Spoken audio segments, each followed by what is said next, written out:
No more substitutions after filing of Certificate of Candidacy o yung tinatawag natin na COC. Yan ang naging desisyon ng COMELEC and Bank. So malinaw pag COMELEC and Bank, ibig sabihin lahat ng commissioners including the chairperson of COMELEC.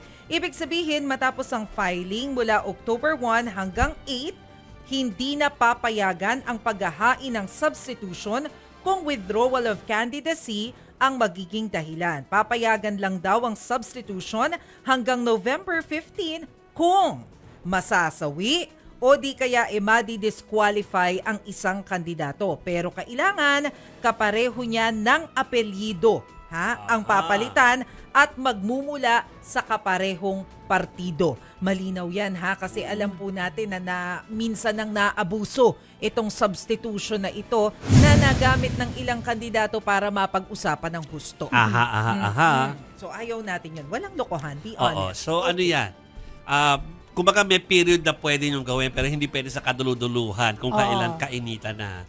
October 1 to 8 lang. Yes. Hindi, at saka kasi kawawa rin ang COMELEC dahil automated ang elections natin. So kailangan nakasulat yung pangalan ng kandidato dun sa balota kasi sinishadan nga lang natin, di ba?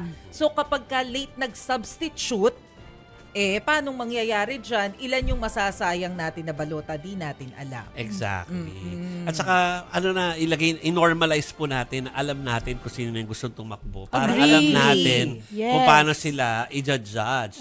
I'm sure sisiraan sila ng mga kalaban nila. Pero dahil may ample time tayo to think about it, at least nasa atin pa rin yung desisyon, di ba? At saka palagay ko kapag ka naman pumasok ka sa politika, dapat ready ka na dyan sa mga siraan-siraan na ganyan. Kasi in the first place, natural naman yan dyan Parang hindi ko sinasabing maganda siya, pero ganun yung ginagawa ng mga politiko sa kapwa nila politiko. So dapat maging matalino rin kung paano pagsagot. Process of elimination kasi yan. Di ba? Ganun talaga sila. Magsisiraan yung mga yan o kaya ay magkakaroon ng mga expose. Pero yun na nga, still, ito ay nasa atin. Bilang mga botante, parang dapat ina-analyze natin kung sinisiraan lang ba o hindi. Di ba? At saka para may ample time din makapagpresenta ng maigi ng kanilang plataforma yung mga yan. At saka doon naman sa mga kakandidato, para hindi kayo nabibiktima nun sa mga black propaganda na yan, maging available kayo sa interview. I agree also. Kasi makakatulong sa inyo kapag naririnig yung inyong panig. At saka siguro, effort na rin nating mga botante na napilitin natin na maging issue-based yung magpili natin sa mga kandidato. Hindi lang yung basta personality-based. Kapag po kasi sinabi natin na personality-based, usually popularity Kapag sikat na sikat, kilala yung apelido, artista, mula sa angkan ng mga politiko, iboboto na agad natin. Dapat ang basihan natin kung ano yung mga prinsipyo. Plataforma nga kahit wala, nananalo Ayun pa! Maging masayaw lang sa stage. Maging interesado naman tayo sa kaya nilang ibigay sa atin. Hindi, ako hinihintay ko na, maganda yung naging desisyon ng COMELEC dyan. Isa pang gusto ko at hinihintay ko sa kanila ay yung pag-gate nila ng karapatan ng COMELEC na papuntahin sa bawat debate at forum ang mga kandidato. Maganda yun. At hindi yung namimili lang. At sana pakinggan din naman natin yung mga sinasabi nila. Kasi yun nga, di ba nangyari na may mga debate, wala rin. Merong mga magagaling doon. Meaty yung mga sinasabi, pero wala rin nangyari. Uy, in fairness. Sa olden times kasi,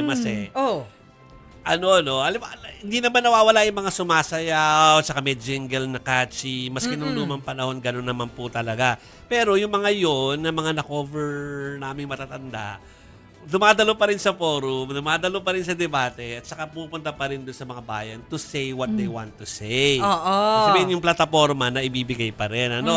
So, parang sana, wag lang puro sayaw at saka okay lang gawin nyo yon, pero gawin nyo rin yung isa pang mas importante, which is yung plataforma. Nakakalungkot kasi, di ba, nag-cover din tayo ng campaign nitong nakaraang presidential elections. Hindi yan nangyayari sa lahat ng kampanya. Lalo na dun sa mga tumatakbo ng mga senador, kumpleto yung slate nila na humaharap sa stage.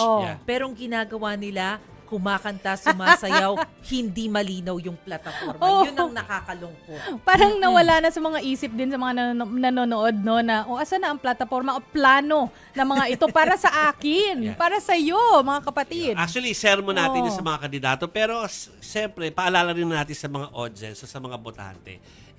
Yun, basta wag lang tayo makontento doon. Okay lang na naaaliw tayo sa ginagawa nila.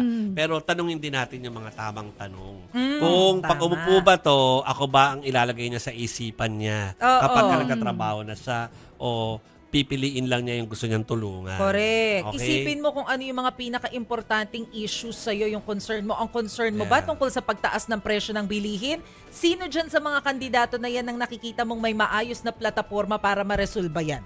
Red flag sa akin. Red flag sa akin. Bilang botante at saka bilang taga-industriya, kapag ka nahihirapan nating kunin para magsalita ang isang kandidato. Kapag ka ikaw ay ready to face the nation at saka ang media, green flag yun for me. Syempre, public servant ka. Dapat accessible ka. Yeah. Hindi, at saka madagdagan ko lang yung sinasabi yung dalawa na hindi accessible sa media. Para sa akin kasi, kapag katanggi ka ng tanggi na magpa-interview sa media, takot ka.